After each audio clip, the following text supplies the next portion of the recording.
Hello বন্ধুরা, তো আমার আরও একটি ব্লগে জানাই তোমাদেরকে অনেক অনেক ভালোবাসা। তো হঠাৎ আগের থেকে কোনো ঠিক ছিল না, তো ভাবলাম বিকেলে একটু ঘুরতে বেরোবো, কোথায় যাওয়া যাক। তো আমাদের গ্রামের পাশে একটা পাহাড় আছে, তো ওই পাহাড়টা এলাম ঘুরতে। তো দেখো ওই পাহাড়টা খুবই সুন্দর পরিবেশ, আর এই পাহাড়ে অনেক ধরনের মন্দির আছে। তো এটা হচ্ছে শিব মন্দির। এখানে দেখো প্রত্যেক দিনই শিব পুজো হয়। আর এইখানে কি কি মন্দির আছে দেখো, তোমরা দেখতে থাকো।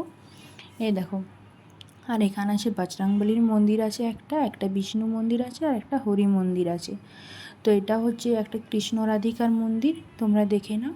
আর হচ্ছে এখানে হচ্ছে পরিবেশটাও খুব সুন্দর। আর এখানে হচ্ছে যে হরি মন্দিরটা আছে বললাম, সেখানে হচ্ছে প্রত্যেক বছর হরি নাম হয়। আর এখানে হচ্ছে অনেক লোক বিকালে ঘুরতে আসে। আর প্রত্যেক দিনেই পুজোর টাইমে সকাল দিয়ে অনেক লোক পুজো দিতে আসে। আর এই পাহাড়টা দেখতে পাচ্ছ, পাহাড়টার নিচে যে বনগুলো আছে, এখানে আমরা পিকনিকও করি, অনেকজন পিকনিকও করে থাকি। আর দেখতেই পাচ্ছ তোমরা এই পরিবেশটা কতটা সুন্দর, চারিদিকে সবুজ আর সবুজ। এখানে এলেই কিন্তু মনটা ভালো হয়ে যাবে, দারুণ পরিবেশ। আর এখানে অনেক ধরনের মন্দিরও আছে, তোমরা দেখতে পেলে। তো এই ভিডিওটা যদি আমার ভালো লেগে থাকে তাহলে চ্যানেলটা অবশ্যই সাবস্ক্রাইব করে দিও। আর এই দেখতে পাচ্ছ চারিদিকটা সবুজে সবুজ, খুব সুন্দর। তো তোমরাও এখানে একবার আসতে পারো।